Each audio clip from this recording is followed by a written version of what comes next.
weren't invited to that one, it's just a catch-up. So you didn't need to be at that one. It's fine. You've already been.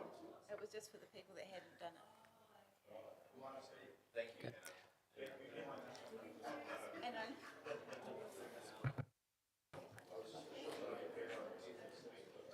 Good morning. Good morning, everyone. So welcome to the Risk and Assurance Committee meeting for the 11th of September.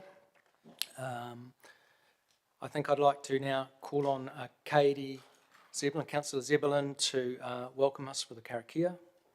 Start the meeting. Thank you.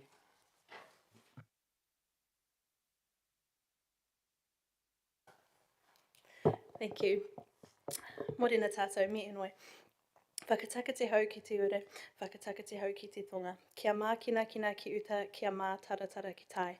He hi ake ana te ātākura, he tio, he huka, he hauhu, tihei, mauri ora. Kia ora. Thank you, Councillor. So we'll just open with a few housekeeping matters. Firstly, this meeting is being recorded and will be live streamed on the Council's YouTube channel. In terms of safety procedures, health and safety requirements, you'll see the exits marked where we entered the building. In the event of alarm, please leave by the nearest fire exit and evacuate to the assembly area, the clock tower and the square.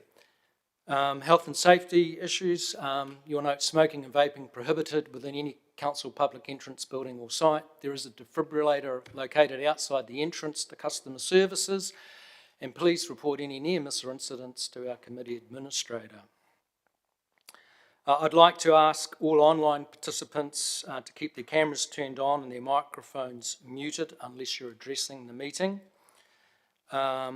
Councillors, you'll be familiar with the online voting procedures, and text for any amendment should be emailed to the committee administrator if you're attending online.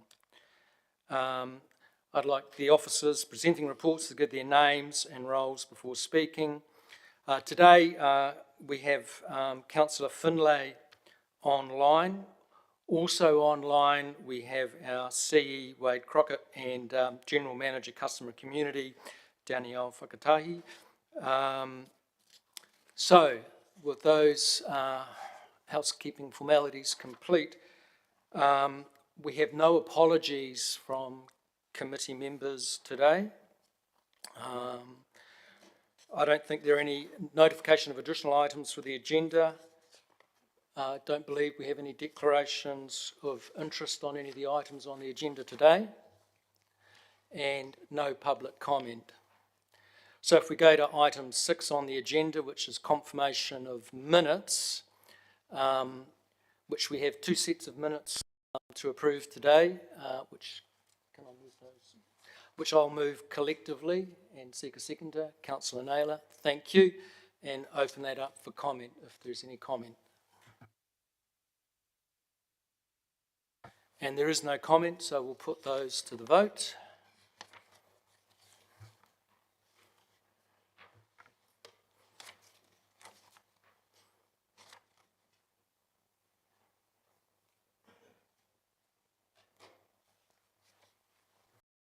And those minutes, that resolution's been carried unanimously.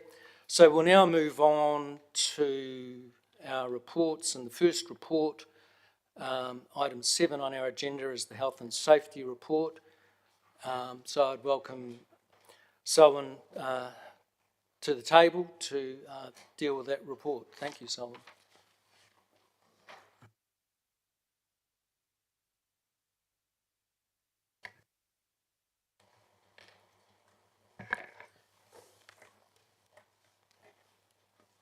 Mōrena tātou,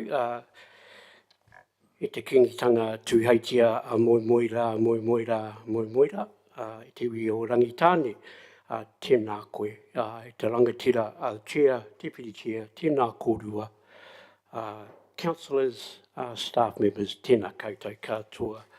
My name's Selwyn Ponga Davis. I'm the Health and Safety Manager for Palmerston North City Council. I'm happy to take any questions regarding our quarterly report. Kia ora.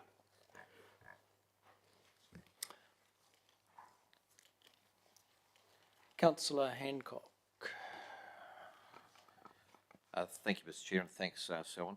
Just a couple of questions around the training in respect of situational safety and tactical communication, and also managing upset and difficult customers.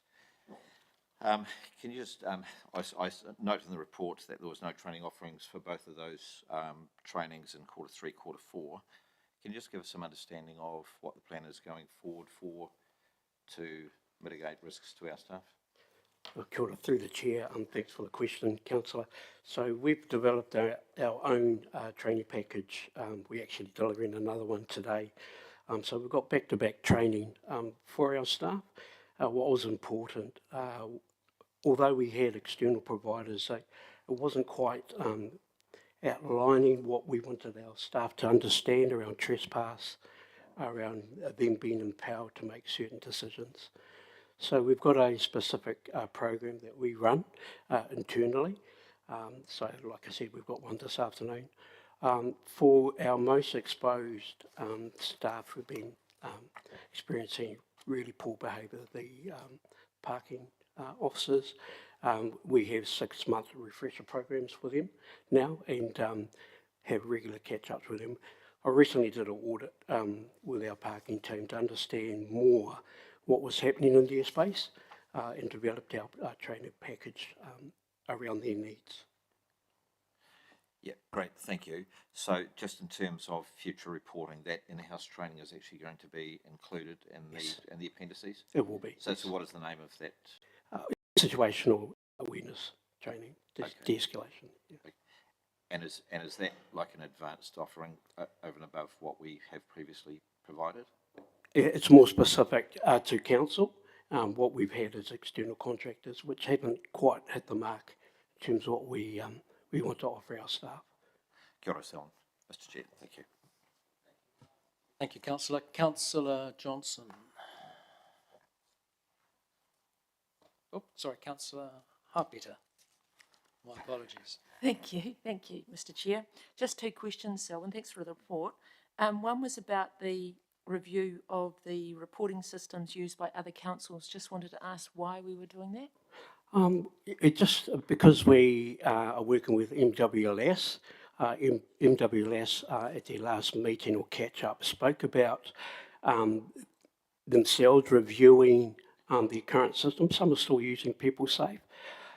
So what we decided to do is just work with MWLS, see what collectively we could be looking at in terms of our systems. So it's really because of our engagement with MWLS that we are reviewing what could be available out there. Technology is changing, and PeopleSafe has been around for a while. So I think we're just going to have a bit of a scope around and see what's available out there. Okay. Second question's around, you talk about the use of contractors on page 13 in the second bullet point, and it just highlighted contractors' safety management concerns. Could you just expand that a little bit and just tell us about your concerns about what happens with contractors and what are the concerns that you are trying to highlight to us? I think, and I think Wade would agree, is that we need to be cognizant that contractors carry risk, and we need to understand what that risk is. We have had an increase in contractor incidents, and we want to be more mindful of the operations, and we want to be able to pass on our expectations, and that's normally done through our annual induction process. But also we have a robust audit program that we want to really focus on to understand how our contractors are operating. It's about keeping our public safe ultimately. So that's the main concentration. So just want to understand what the risks are. Is it risk to the organisation or risk to the public? Risk to the public. Risk to the public. We've had a couple of events where public safety was a concern. So we want to ensure that our public are a priority. That's where I sit in terms of public safety and the safety of our people. Because they weren't safe enough? Yes. Okay. Were the police called? No, I didn't require police involvement. Okay. So is there a contract register?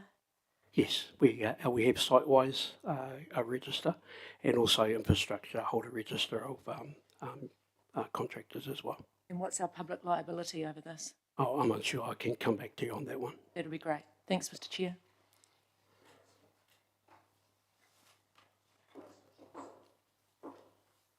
Thanks, Mr. Chair. Thanks, Selwyn, for the report.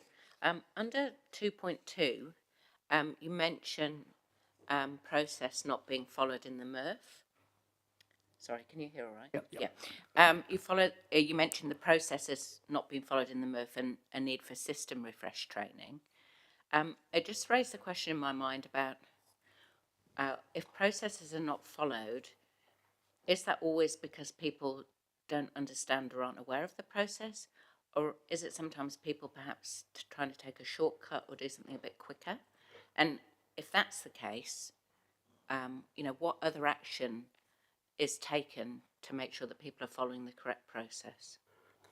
We have to assure, as you appreciate the MRF, we have a lot of temps who move through the MRF. So we have to make sure that we've got a robust induction process in place.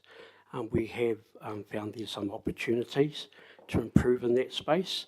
A lot of a couple of the problems that we had was not following a lockout procedure when dealing with issues in the MRF. So my advisors have been doing some significant work in improving that, the induction process and the policy and procedures around lockout. Okay, so I suppose, it doesn't just apply to the MRF, but generally, if staff have been trained on procedure, but then aren't following it, what's the next step? What's the consequence for that? I can't tell you what the consequences. The consequences would be that someone could be hurt, but we provide them with enough information, instruction to take their jobs. I'll pass the question over to.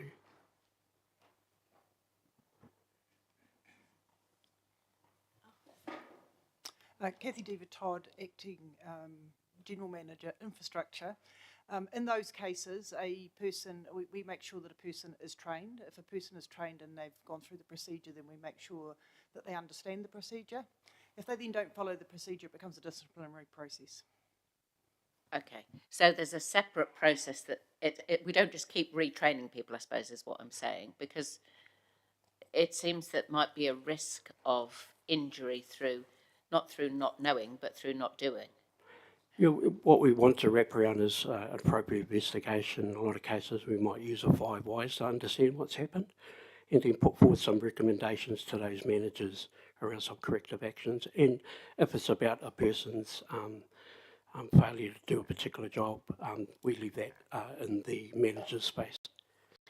Okay, I see Wayne stepping up, so.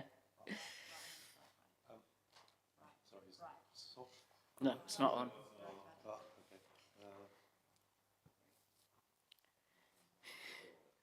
Yeah, it is? Yeah. Oh, sorry. Just to clarify, I think where the council, where you're aiming for is that, and Kathy has answered that, is that that would be subject to an investigation. If the investigation shows, in the case that the example you're using, that an employee hasn't been following the process that's outlined, then that would become a process of disciplinary action, and that could be anything from, just a warning of some sort right through to dismissal. So, depends on the circumstances, of course, and every case is on its merits. Okay, so I think that reassures me that we start off with an investigation and training, but we can escalate it further if we think it's failure to follow procedures rather than failure to know or understand the procedures. Okay, cool. Thank you. Thanks, Mr. Chair. Thank you, Councillor. Councillor Naylor. Thank you. Just looking at the attachment 3, the education, the list of education or training undertaken, there's quite a few items there that haven't been undertaken in the last year. I'm just wondering, are those trainings not required, or are they just not made available? I might have to come back to you on that one, councillor. So we take all our training information from PeopleSafe. Yeah. So we rely on the units to input that information into PeopleSafe, but I can seek more clarity with the businesses themselves, because sometimes they might not have entered it into PeopleSafe, and we might not have a record. So we can only produce the evidence from PeopleSafe. So what's the process for making this training available to staff? Can staff put their hand up and do they choose the training that they want, or does that happen through the performance management process, or? So that's taken by the unit themselves. They understand the business they do. So they'll have a criteria of training that's required for, say, in the MRF, there'll be specific training for them. So they hold that training register. In anything organisational, Connie's team help us to understand what training is needed for the organisation-wide. Okay, so I guess looking at page 23, there's, harassment prevention and awareness. There's some around managing mental health. Like, if those haven't been delivered in the last year, is there any way that we would be able to understand how long it's been since those sort of programs have been delivered to staff? I might ask Connie to help in that space. Thank you.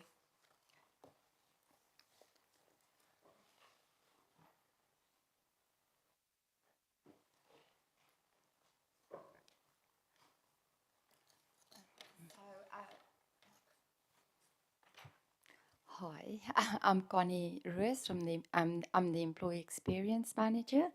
So just to respond, we have reported in the wellbeing section all of the different trainings and how we are faring against those targets. So the bullying and harassment training is a bit behind schedule, purely based on the fact that the service provider at some stage stopped the training because of the internal restructuring. So that kind of hampered that. But most of the rest of the training is on track in that space. Okay, thank you. I'm not sure that I answer your question. Yeah, partially. So, yeah, thank you. Okay. Councillor Barrett. Thank you, Mr. Chair. Thanks, Owen. A couple of questions that are really related around the numbers of incidents still being relayed around verbal altercations, especially around the parking staff. Just wondering if you could remind us of what support there is for staff after those events. Connie's team has been fantastic in providing services post-incident. It's important, the debrief is the most important part post-incident, so we encourage that firstly with the leadership team to get that happening, and then appropriate EAP services are provided by Connie's team. So it's important that my team works closely with Connie's team to make them aware of incidents and the offering of those services to those staff members. And what do we know about the efficacy of those interventions? I'm not privy to those. We don't receive any information. It's all confidential. So it's purely in that space. We do check in on the staff a week later, and if we require retraining, we'll implement that as well. We tend to double up as well. So if they were one up before, we'll put a partner with them just to give them further assurance. Great, thank you. On the prevention side of that, what communications or awareness building are we doing in the community so that all members of the public understand that abusing our staff is not okay? I'm not aware of any of those communications going out to the community. One of the managers might be able to elaborate more. Maybe my GM might be able to elaborate more. That'd be great. Janelle, are you able to elaborate more on any communications that are going out to the community?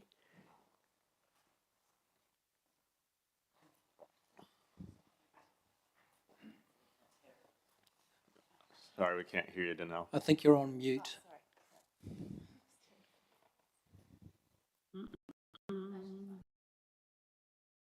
You're good. Good to go. I'm good now? Yeah. Oh, perfect.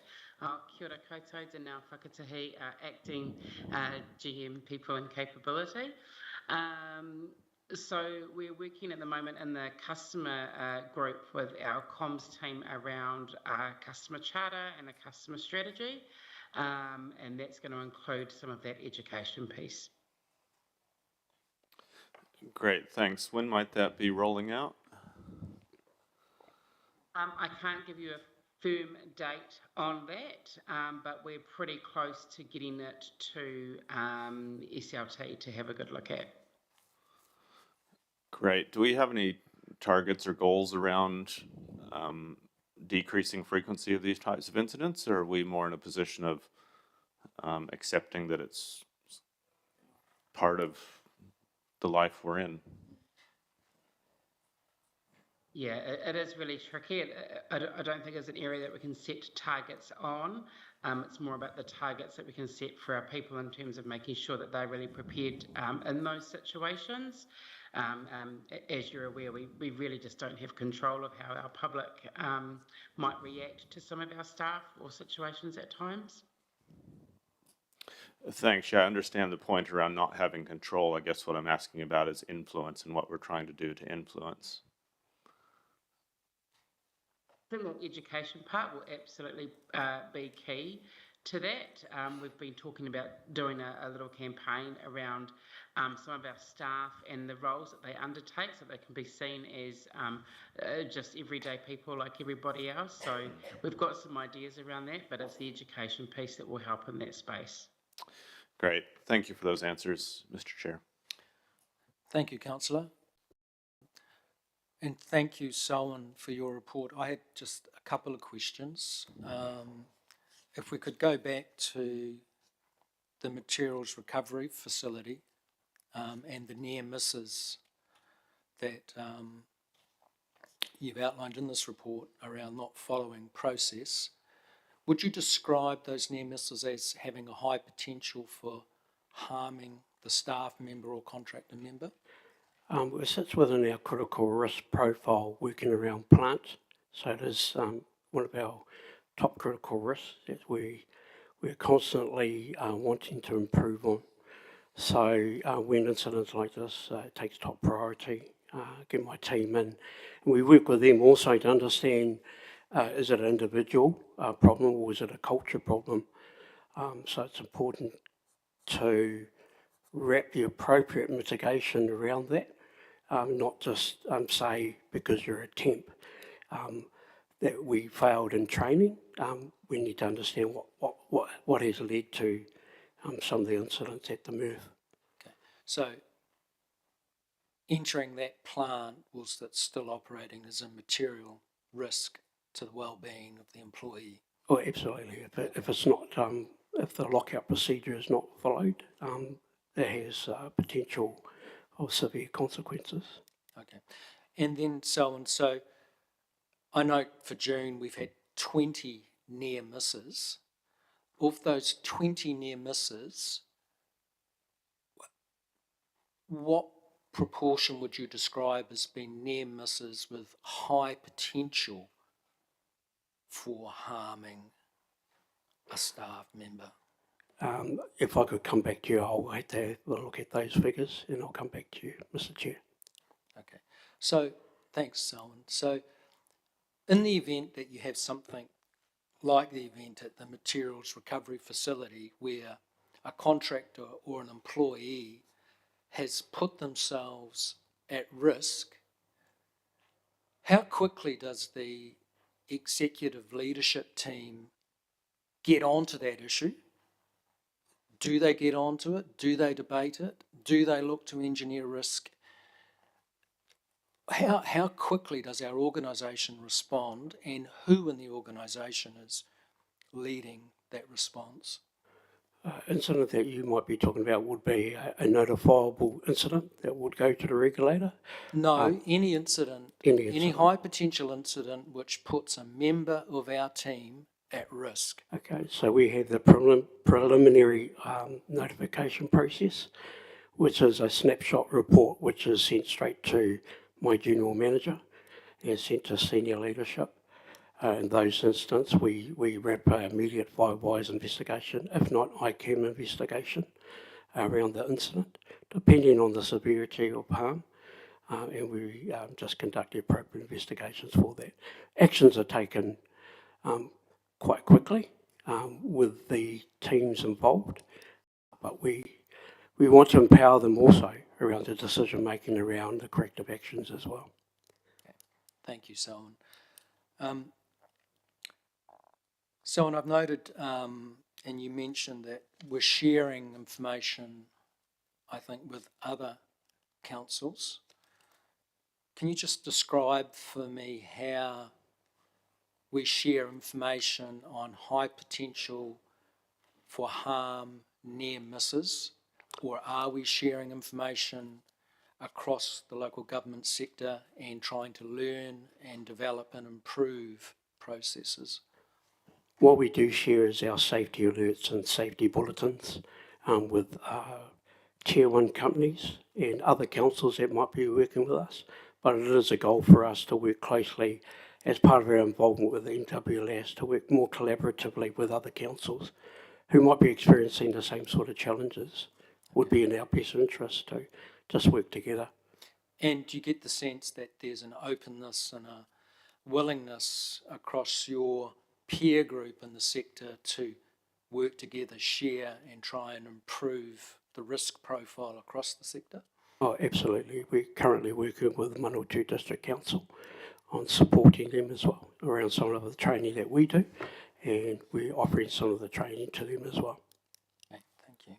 And then lastly, you're in the executive summary 1.4 of your report, you set out that there are outstanding actions against the Safe Plus report, and you also reference a new safety framework which has been reviewed by an internal reference group.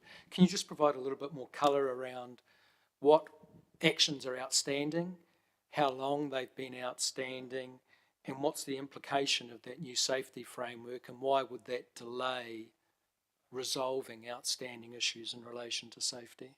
So the safety framework, so the health and safety manual had not been reviewed since 2016. So the major project has been around improving that. So safety management framework firstly needed to be shared with our internal reference group, POTAHU. That's part of the outstanding actions. Once we had that reviewed by POTAHU, which has just finished, it then goes to the Health and Safety Committee for them to review some of the actions in there. From there, we'll put it to SLT, and I hope to have that in front of SLT within the next 3 or 4 months. And does that relate to the outstanding actions? Yes, that'll help close out some of those outstanding actions. And that report, that Safe Plus report, can you just remind me, when was that work initially? I think that was around about way before my time. So I believe it may have been around about 2018, but I can come back to you, Mr. Chair. Thank you. Thank you very much, Selwyn. So there are no further questions in relation to this report. There is a recommendation to the committee to receive the memorandum as presented, and that the Chief Executive release attachment 2 as is practicable. So I'll put that recommendation, and we have a seconder, Councillor Naylor. I think I also have an additional recommendation, which I'd like to table now and move, which is coming up on the screen.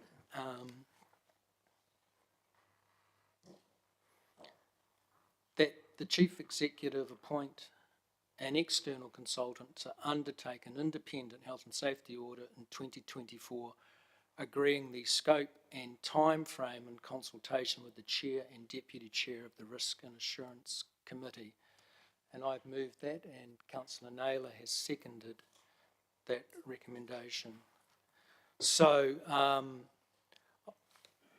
should I speak to that now? Okay, so in terms of speaking to the recommendation, I'd just like to comment that there has been significant change in terms of governing bodies' responsibilities around health and safety in the last several years, and more particularly the regulator seems to be taking a view that it is not appropriate to just receive reports, that actually officers need to satisfy themselves in terms of the overall health and safety management system in the business. I mean, I think about where we've come from. I think we've made tremendous progress in terms of reporting and health and safety, and there's absolutely no criticism from me in terms of putting this recommendation forward. I'm just very conscious that there's been significant management change in our business. It's been some time since we've had an external review, and really in terms of satisfying and fulfilling our governance obligation, it's very, very important that we have a different perspective, and I think it would be helpful and timely, given all the change that's been implemented and all the positive things that we've been doing, that we do get some form of external verification to satisfy ourselves, test where we're at, and make sure that we're doing everything that we can to keep our people safe and that we're meeting our obligations as officers and governors of the business. So that's why I've put this additional recommendation forward. So we'll move now to other comment. Councillor Johnson. I've got a couple of questions, Mr. Chair, before I move on to comment, if that's okay, which you may be able to answer, or they might have to go to the CE. So in terms of the third recommendation that you've just put up now, how often do you think we should be doing an external review like this? My own view is that probably it should be annually, and certainly in other infrastructure businesses that I'm associated with, the Health and Safety Committee sets a scope and tests the system on an annual basis. We also, and I accept this is a different governance framework, but those governors actually actively participate in testing work permit processes, meeting staff on the job, dealing with energy or working at height or dealing with machinery, to satisfy themselves that actually what they see and hear about the health and safety processes and the overall health and safety management system actually on the ground functioning. And I think you need to recognise that that's not necessarily possible for this organisation. So I would say that an independent assessment becomes even more important in that regard. Okay, so annually in your view. Yes. And when was the last one? I think, Selwyn, you indicated that it was around 2008, 16.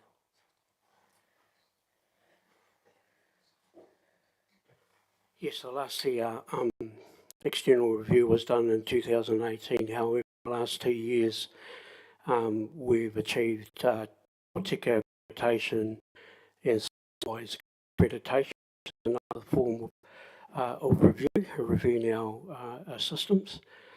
But certainly, I think we're on the right track. Okay, thank you. And then possibly this one is to the CE.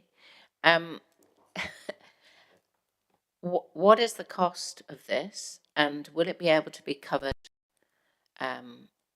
through normal budgets, or will we need to provision extra money for this?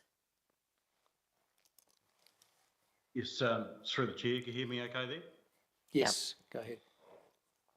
Yeah, so we do have a budget in the business assurance area for external audits to be undertaken. So at the moment, we would run that through that mechanism. Perhaps if I could just provide a commentary as well on the frequency of having an external audit undertaken. Obviously, we would take our direction from the committee and council, but just bearing in mind comments that I guess that Selwyn's made about SitePlus and undertaking regular checks of activity and things that we're doing and improving in our systems. Depending on what the audit throws up in any actions or items for that might need remediating out of an audit, you could, if you had them manually, you could be just the same things could be raised in short order. So what I'm getting at is that possibly every a full-blown, I guess we'd call it full-blown external audit, possibly every 2 years, and then we use SitePlus and the other work that Selwyn's doing in between those years as a potential option as well, and also allows us to keep the costs down. The other point that we'd need to think about if we are going to undertake this, if you agree to undertake this audit, is that we will need to alter our work plan for business assurance activities and the program of works to make sure that we've just got capacity inside as well to cope with the workload going forward. Thank you. Okay, sorry to insist, but do you have a figure in mind in terms of cost? And since you raised that we might need to deprioritise other work, what other work would we be not doing if we were doing this instead? Yeah, the second part of that question, Councillor, I don't know that. I haven't got that exact detail of the work plan in front of us, but we would need to probably have the conversation with the chair and deputy chair about what work might need. It might be that it doesn't. It's not that it doesn't happen. It's just that it might just have to move out a little way just in order to create the space to do that. In terms of the cost of some of these audits, look, I'm sort of thinking that it might be sort of around about the 30K mark, possibly, for a decent audit. That'd be my guess. Okay, thank you. Thanks, Mr. Chair. I'll make a comment now. I'm happy to support all of these recommendations, and I think it's very sensible for us to have some external eyes on the health and safety system, particularly if that hasn't been done for some time. So thanks to the Chair for putting that up. I understand that other work in business assurance may have to be delayed in order to do this, but I actually think that health and safety is probably the most important aspect of that work that we should be doing, and therefore even though I don't know what work might have to be delayed, I think in terms of priorities, that health and safety is the top priority, and therefore I'm happy to support it even without knowing what other work might be delayed. And I'd encourage other members to do the same. So far, we've seen significant improvements in reporting to us, and touch wood, we haven't had any, major incidents. But as the chair has sort of indicated in his line of questioning, there have been a number of near misses that, had there not been a miss, would have resulted in significant incident. And it's not really enough for us to be happy that there aren't any incidents. We need to be doing our absolute utmost to make sure that we're preventing them as governors and official officers under the health and safety legislation. So I would encourage you all to support this. Thank you. Thank you. Councillor Harpeta. Thanks, Mr. Chair. Firstly, very happy to support 1 and 2 in terms of thanking the officers for the reports that they have done. So thank you very much for all that work that's been done on those 2 reports. And happy to support this, Mr. Chair. I think the words independent health and safety audit, I think that's actually very good in this day in terms of this department for what's happening right now. And I think that's what we need to focus on for our organisation. So very happy to support that. I think 30,000 is not unreasonable in this day and age, and we need to support that for our organisation going forward. So very happy. I think Councillor Johnson summed it up very nicely. So very happy to support all 3. Thank you. Thank you. Councillor Hancock. Yeah, thank you, Mr. Chair. And without sort of repeating what others have said, I just really want to perhaps really compliment Selwyn and also Council in terms of the massive improvements that have taken place in recent years in terms of health and safety of our people and also the public. I do caution really, I guess, around the third recommendation in terms of landing this at this time, I guess. I personally would like to see some structure around that in terms of timelines, what it involves, and how that dovetails into what council is already doing in that space. But having said that, I will support it today, but I'd really like to see perhaps at the next meeting that we have some understanding of how that's actually going to be played out in the future and the costs associated with that. Thank you. Thank you. Councillor Barrett. Thank you, Mr. Chair. Question for you and possibly the Deputy Chair as well before commenting. The second half of your additional recommendation speaks to agreeing the scope in consultation with the Chair, and just wanted to know if you'd be willing to comment at this stage in terms of what you do see the scope as being, and in particular if there's things that are out of scope. My view on the scope, and subject to discussion and finer detail, is that what we really need is to understand whether our health and safety management system in a holistic way is appropriate, and are the accountabilities and responsibilities in the right place? Do people really understand how that system works and what their obligations and reporting requirements and requirements for action are? So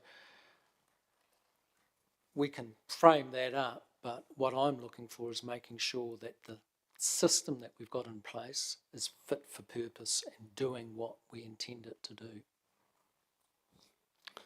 Great, thank you. Might ask the Deputy Chair if that's consistent with their views around scope.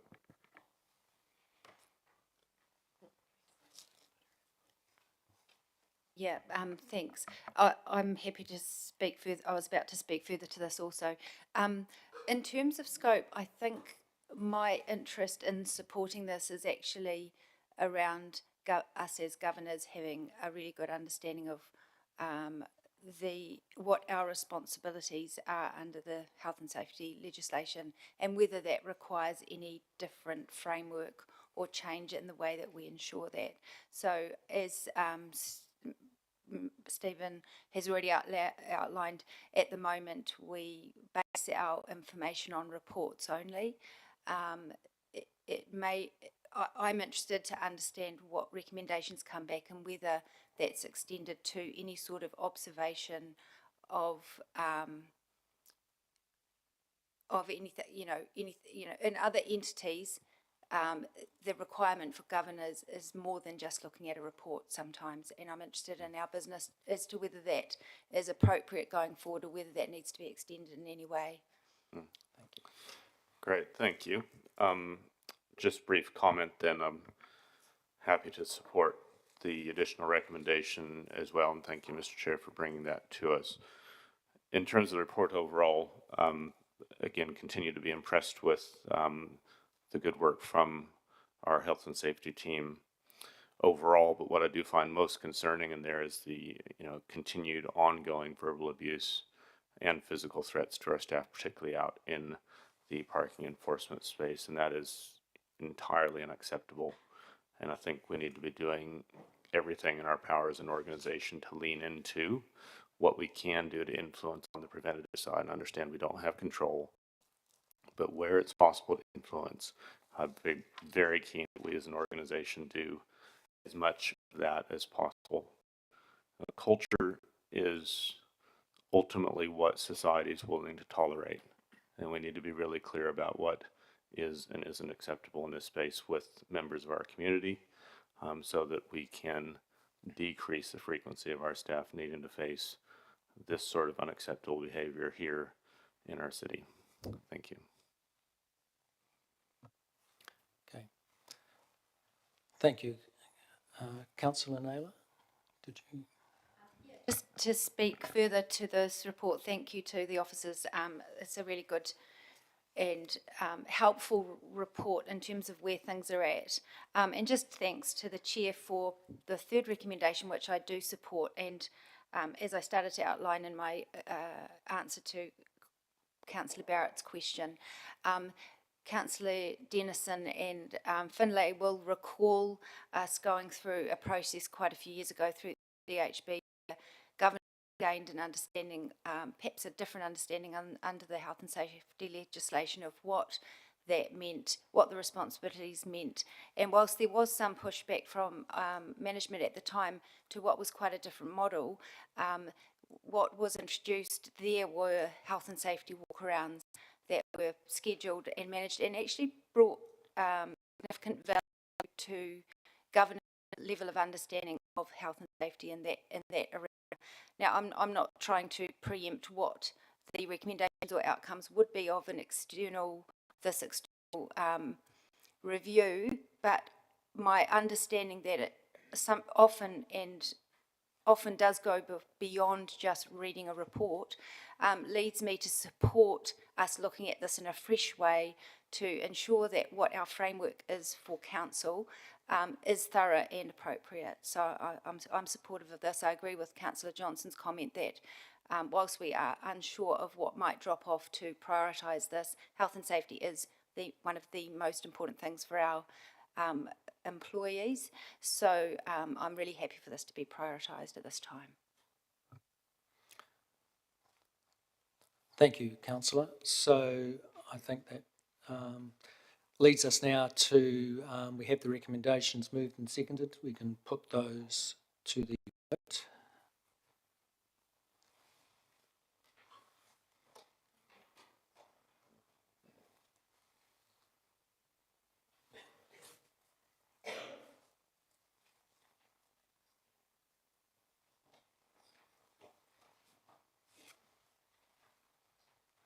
And those recommendations are carried unanimously. We'll now move to item 8 on the agenda, which is the Wellbeing Report, and welcome back Connie and Wayne to the chair.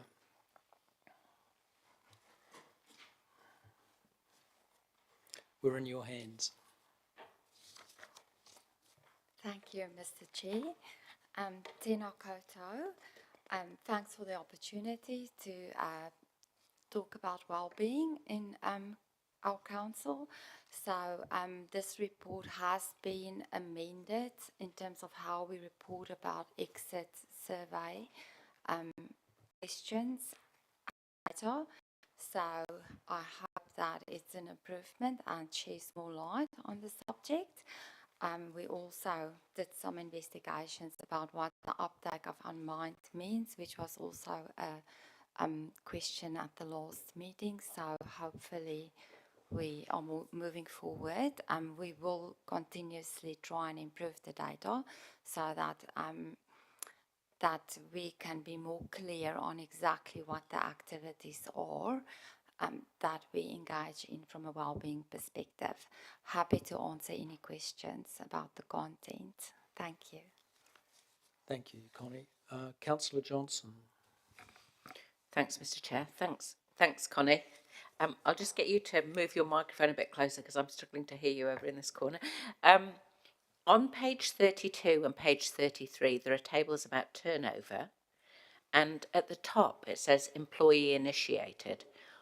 Is all of that data, including the table below, which is turnover by unit, is that all just employee initiated turnover? I'm going to hand it to Wayne. Yeah, Wayne Wilson, People Operations Manager. Yes, that is. So employee initiated resignations and retirements.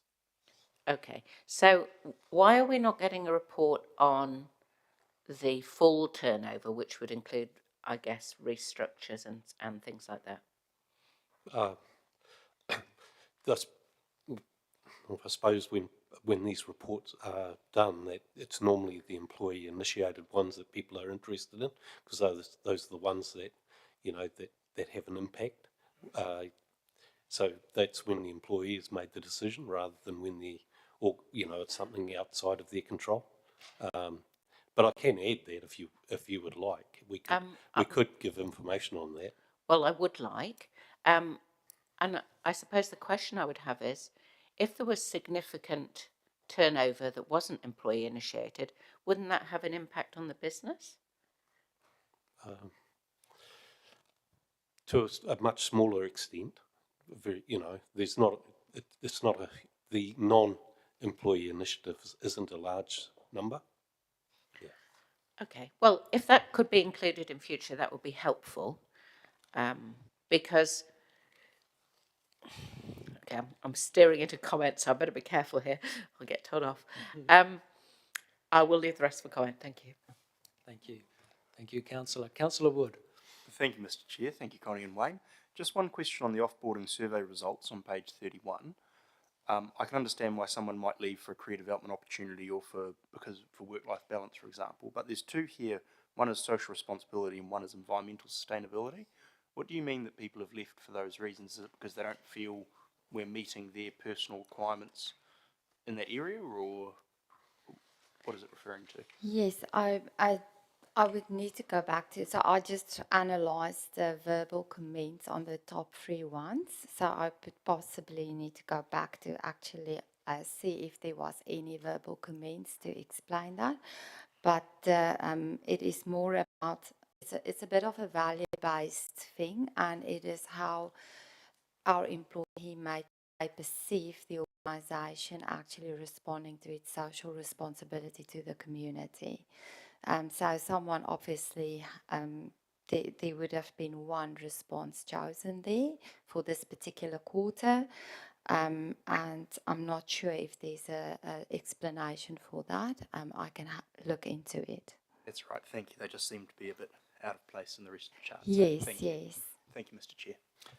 Thank you, Councillor. Councillor Naylor.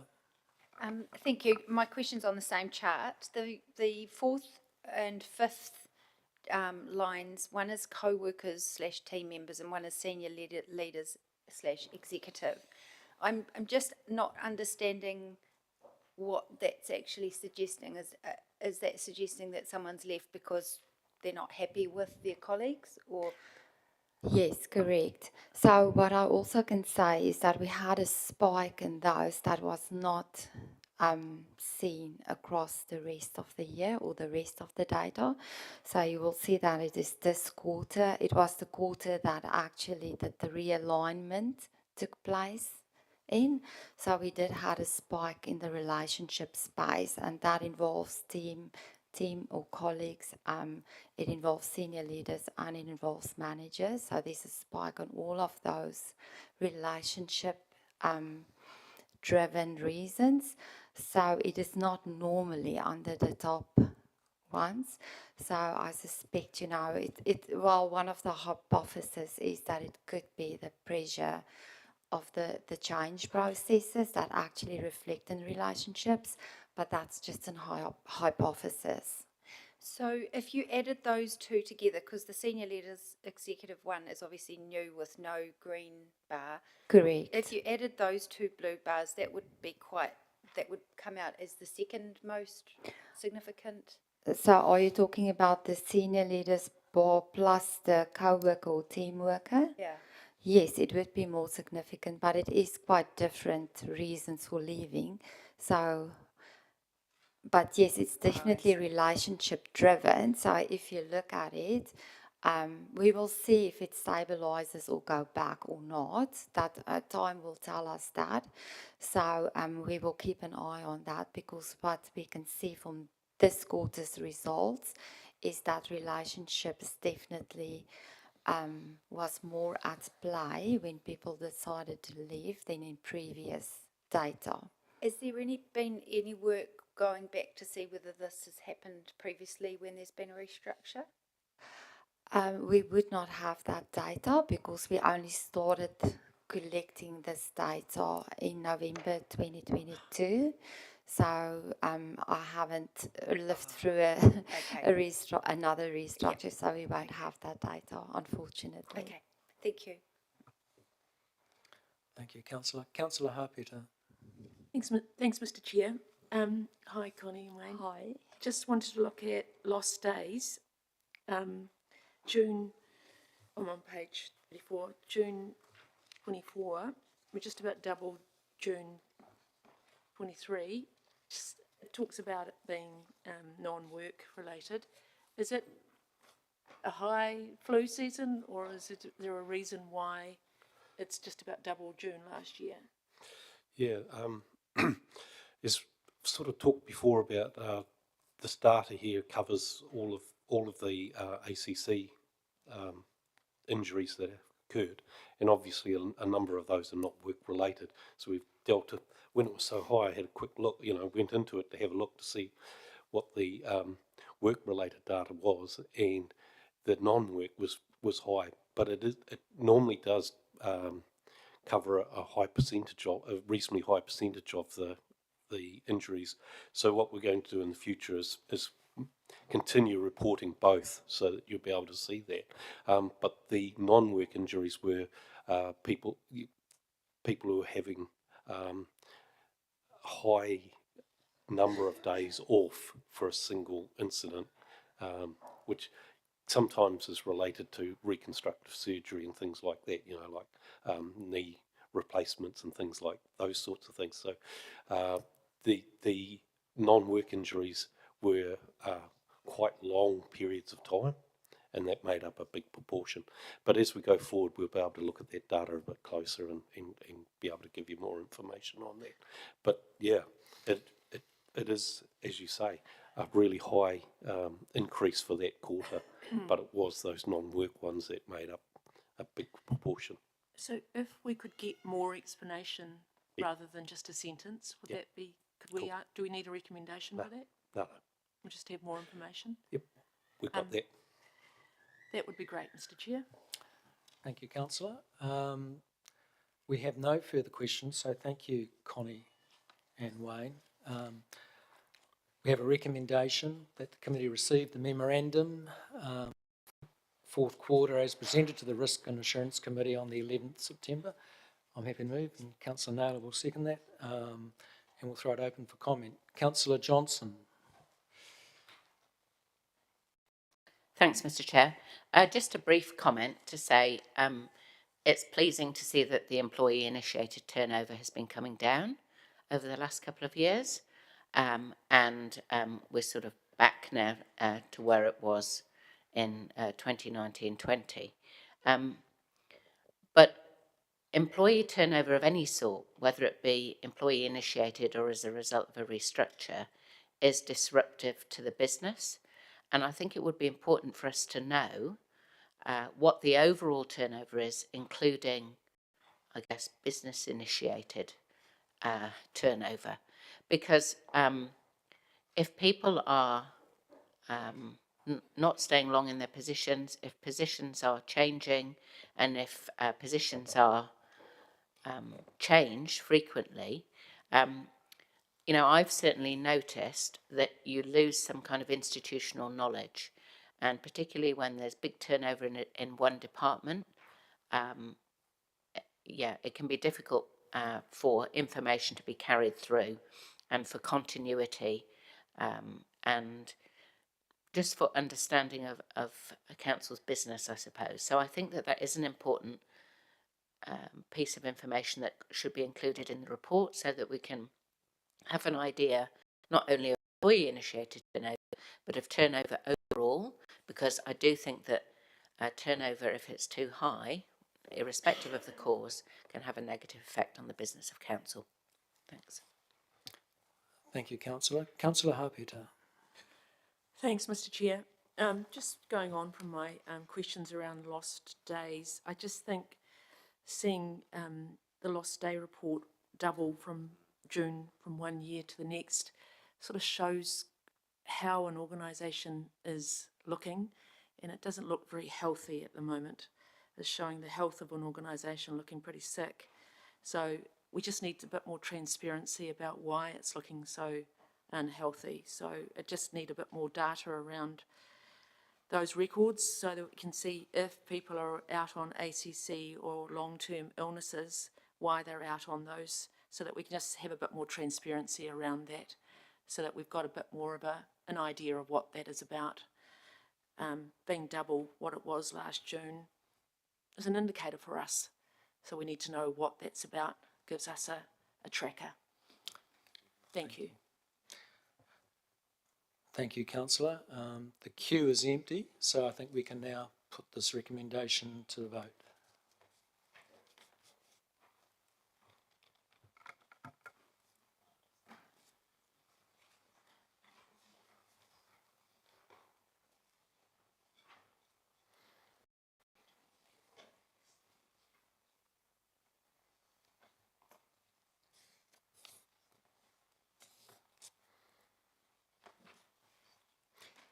Thank you, and that has been carried unanimously, which now brings us to item 9 on the agenda, Strategic Risk Management Reporting, April through to June 2024.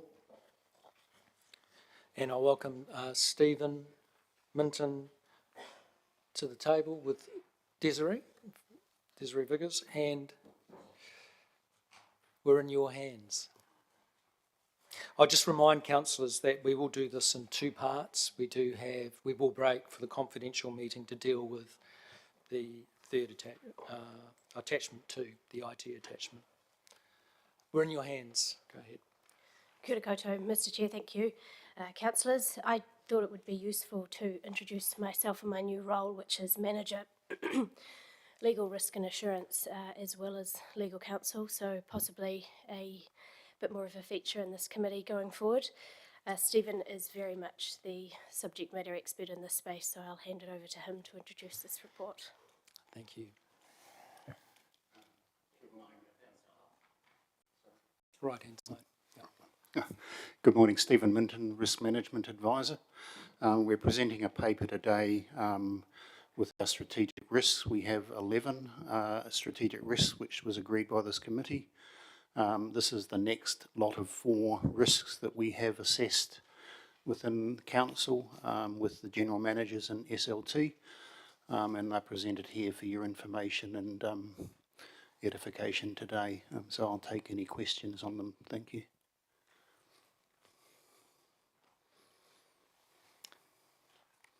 Councillor Zabelin. Thank you, Mr. Chair. Thank you. I had some questions about the dashboard, and specifically with risk number 4.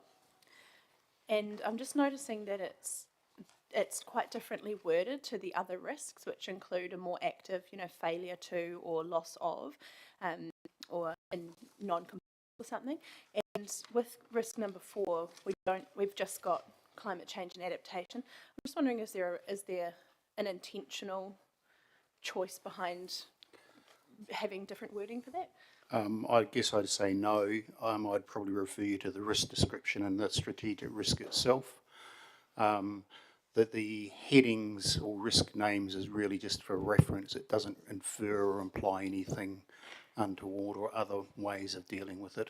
The risk descriptions within the body of the assessment is the overriding thing. Great, thank you. So if we were to suggest amending that wording slightly, it wouldn't drastically upset anything that's in the substance of it? It wouldn't change anything. Okay, excellent. And if I wanted to suggest alternative wording, would I put that through as a recommendation? It's probably an immaterial thing. We could probably take that as something that we can consider and just include it in the next time we come up. Okay, great. Thank you very much. That's all from me. Thank you, Councillor. Councillor Barrett. Thank you, Chair. Thanks, Stephen. I guess just some general questions to start off. I'm interested in the specific reviews themselves, and there's a number of actions on the right-hand side there, and I just wanted to get a sense of when those might happen and how we might know that they had happened. So internally, what we intend to do, and in fact we've started preparing the process, is creating trackers against each of the strategic risks, and obviously there are individual discrete actions and plans within all of the strategic risks. So we will, on a periodic basis, internally, perhaps monthly or quarterly, review where we are, because we have undertaken that we will come back with iterative reviews of the strategic risks, and we can't just come back up again with the same things. We need to be able to articulate what has changed and what's been done, what's been closed off, and also perhaps new emerging risks as well. So that is in our forefront of our mind, to make sure that we're across where we are with these things as time goes by. So can I just understand why this has come kind of without timeframes attached at this point? We haven't laid down timeframes internally. There's lots of things in here, and we'll work through them progressively. Also, I guess,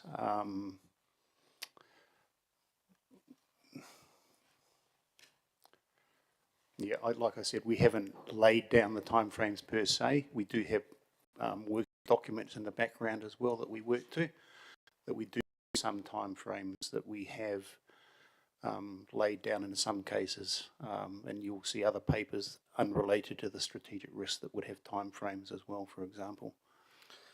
Thank you. And what's your understanding of the tempo of reporting back then on these? So we've undertaken that we'll get all the strategic risks up this calendar year. So we've got one more meeting in November to finish them off. And then I would expect that we, in the new calendar year, which I think the next meeting would be in March, we'd probably be in a position to come back with an update on some of the strategic risks and work through them then. Thanks.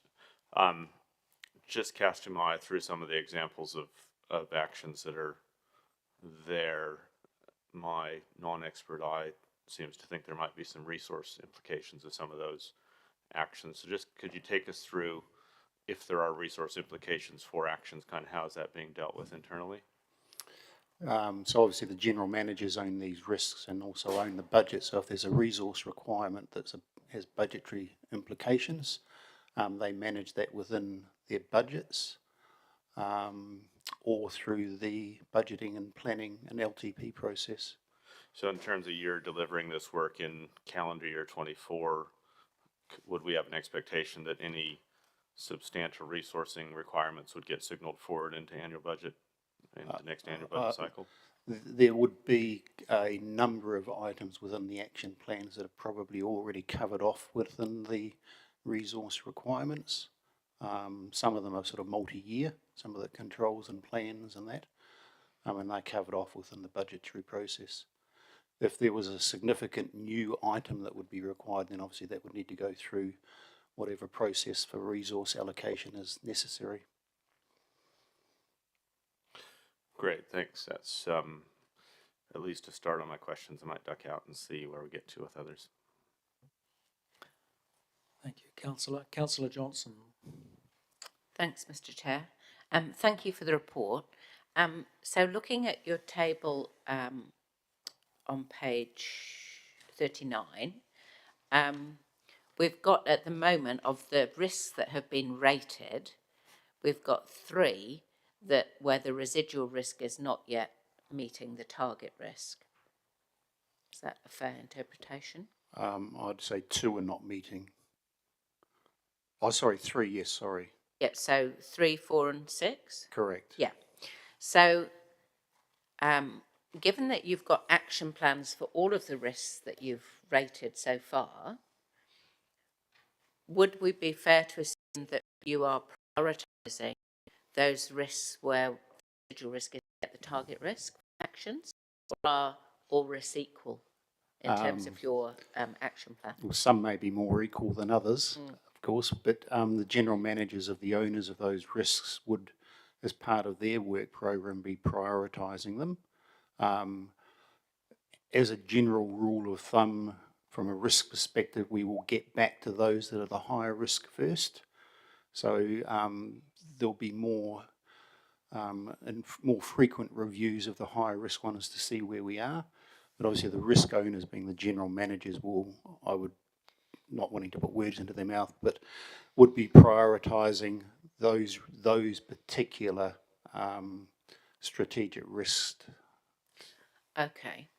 So the action plans that you've produced that attach to each risk, have they been agreed with the managers, or are they your recommendations? No, they have been agreed. So the process is obviously I go through a review process and write up the strategic risks in consultation with the subject matter experts within the group, and then they are agreed with the individual general manager individually as a risk owner, and then I also then take them to the SLT as a collective group for them to all agree them collectively. Okay, so in terms of, I guess, reporting back to us, and in terms of us being assured that residual risk, where it isn't the target risk, is being prioritised, how will we know? Is it just through your reporting that's going to come back to us early in 2025 when you go and start reviewing up and updating the risks? Is that when we'll know? So firstly, I guess on a quarterly basis as we come to this committee, there is this dashboard. So without necessarily presenting a new full review, it may be that the risk may have been assessed downwards. So the dashboard on a quarterly basis will give you an indication of where we are with regards to risk rating. Okay, thank you. Councillor Naylor. Thank you, Councillor. Thank you. I'm just looking at the bottom of page 39. In terms of the next steps, the remaining strategic risks will be assessed. I'm just wondering, so how is it determined which ones will be next? We said that we'd get them all up this year, so they're all going to be up next. So there's 5 more to go. So they'll all be presented in the late November meeting. Okay, lovely. Thank you. Councillor Zablin. Thank you, Councillor. Thank you, Mr. Chair, for allowing me one more. I did just have one more, which was again about strategic risk number 4, and just noting that of all the strategic risks, that one is sort of the most public facing in terms of the physical risk actually lies rather with the public rather than with the organisation. Do we have any plans or intention to go about communicating that specific nature of that risk to the public, the residents, to sort of let them know we've identified these specific risks that that apply to sort of all of us as a city and what we're doing to mitigate that? I don't have any comments. I'm not sure if perhaps the General Manager would like to consider, or Olivia, or Liv, who's our comms manager. Good morning. Yes, I guess this is an area of interest, I guess, for us, a lot of the time is sustainability and climate change.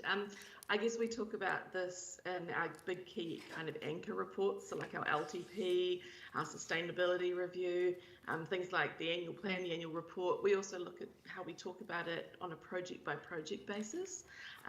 One thing I would say is we've been meeting with Adam's team recently to discuss how we can talk about sustainability and climate change much more than we currently are.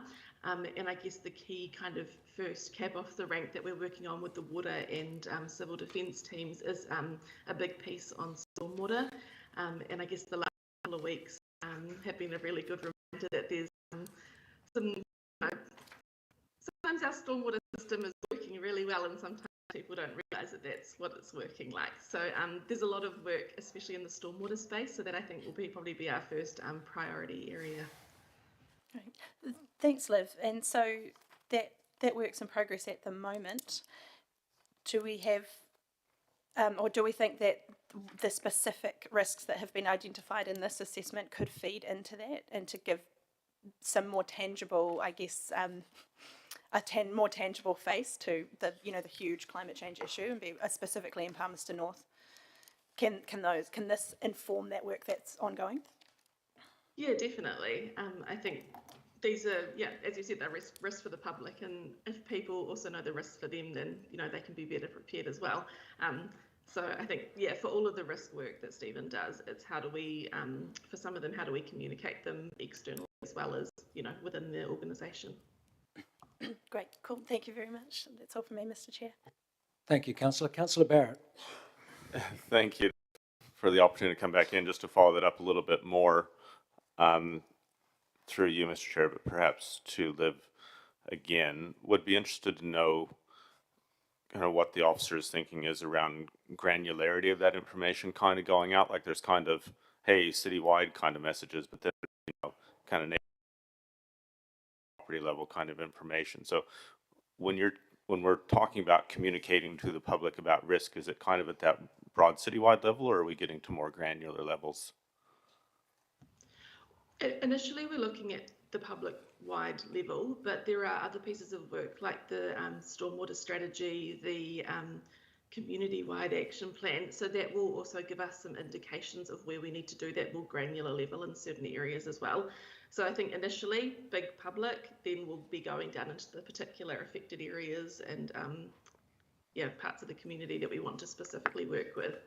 And emergency management already do that in some areas of our community from like a flood perspective already.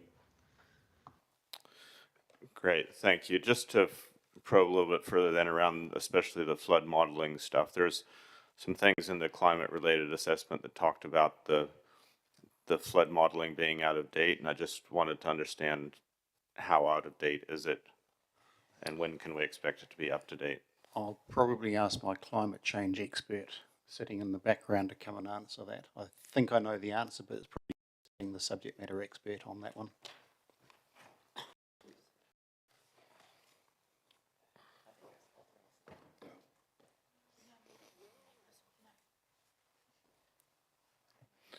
You might need to jump on that one. Good morning, councillors. David Watson, Senior Climate Change Advisor. So the current surface water modelling for the city in terms of its climate change impact uses the 2018 version of climate models. So a new version of those models was released this year. So the expectation is that the new information has been released and is being downscaled by NIWA and has been published through their system, will be incorporated into any future iterations of that model. So currently we're working on 2018 data, which is not as accurate as the latest one, but it's of a kind. So I'm not expecting there to be any dramatic changes, but there'll be probably more granularity, more specificity around our particular surface water, river flooding, rainwater kind of impacts based on the most updated models. Great, thanks, that's helpful. Thank you, Chair. Thank you, Councillor. And thank you for the report. Just in terms of your strategic dashboard, has there been any change in context in terms of our risk profile? Have there been any events or issues which have heightened or changed the nature of these risks, have trended them up or down since we last received this dashboard? Nothing jumps out at me as having there having been an event that would have changed the ratings from one's grading to another. And is there anything new? Obviously there's a continuous workflow program of stuff that's being done. I wouldn't say that since we've been reporting this to this committee, things have moved of such substance that it would have changed any of the grades at this point. Okay, thank you. So I guess in a related context to that question, how regularly are you sitting down with the senior leadership team and debating and discussing and being across changes or additional mitigations? I mean, what's the cadence of engagement? I guess the time up until now has been principally focused on preparing these first round of strategic risks, like I mentioned before, though.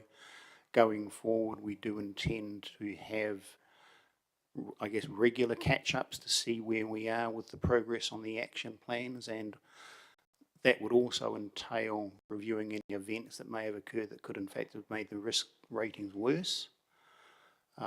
And we'll be monitoring and tracking that, and obviously then reporting it through to SLT as a collective. The dashboard itself that comes to this committee is the current assessment at that point when it comes to the committee. So, is that your assessment or the ELT's assessment? Generally, it would be my initial assessment, but needs to be in consultation and mutual agreement with the risk owner. Okay, thank you. And then my last question is in relation to the risks that are not rated. Can you just confirm that even though these risks have not been rated, could you just outline how the senior management team and those risk owners are addressing those risks? And is there anything that this committee needs to know in relation to their assessment of residual risk, notwithstanding that you haven't yet rated them in a detailed manner? So 2 of them haven't even got to a stage of rating yet. We're still just doing the initial write-up. The other 3, there's possibly 1 that will be above our risk rating tolerance, but that's yet to be discussed with the general manager. That's simply my assessment. Over the next I guess the next month, we'll be in a position to have a pretty good understanding. There's nothing that jumps out as being significantly concerning at this point. So, Cameron, you would like to speak? Yeah, I might just add to that. Whilst the development and pulling together these strategic risks are relatively new for this sort of form in which they take shape, the organisation has always had what we call more operational or divisional risks that sit below these, and they do have interlinkages, and they have been in existence for a while, and also the strategic risks do have an owner assigned to them. So that the owner for these is a senior team member. It would be fair to say that that there is certainly awareness as to what triggers events in these spaces, even if they're not yet formally rated. There is knowledge about what types of things would impact on these risks, and certainly we do have some processes in place to manage those sorts of things. And I guess it's the rating comes back to some of the effectiveness of that, and is giving us some areas to look at as we move forward, as these risk dashboards are showing now. So just to clarify then, there's explicit ownership of these risks? Yep, so these risks are assigned to a senior team member based on the area of, I guess, the area of ownership in the business. Yes.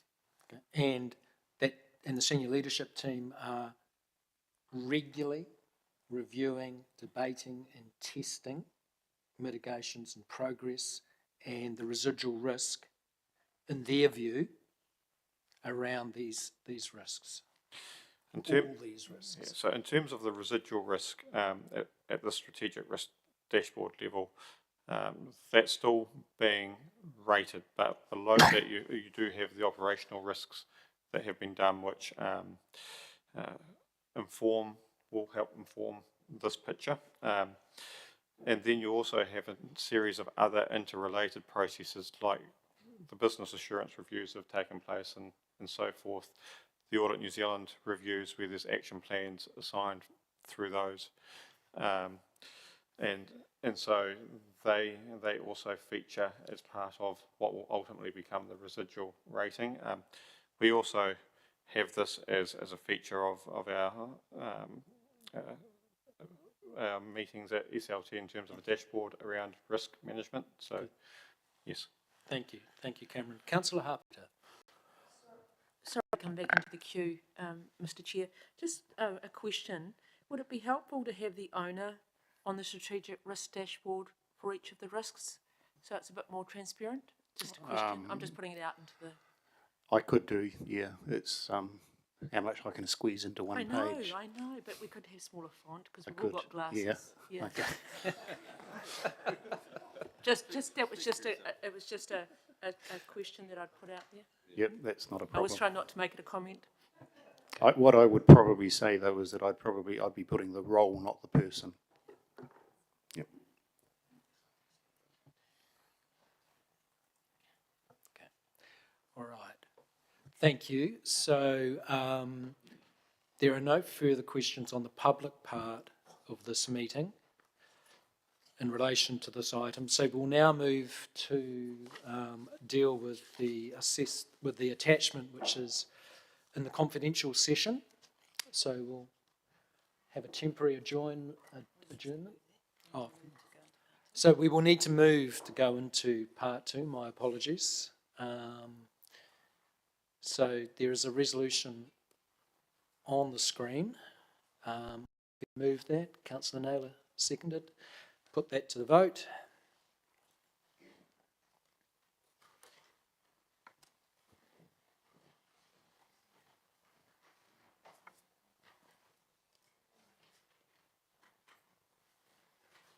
And that is great. So we'll take a break for a couple of minutes. We'll take morning tea. How's that? Back in 15? 20. Back in 20 minutes.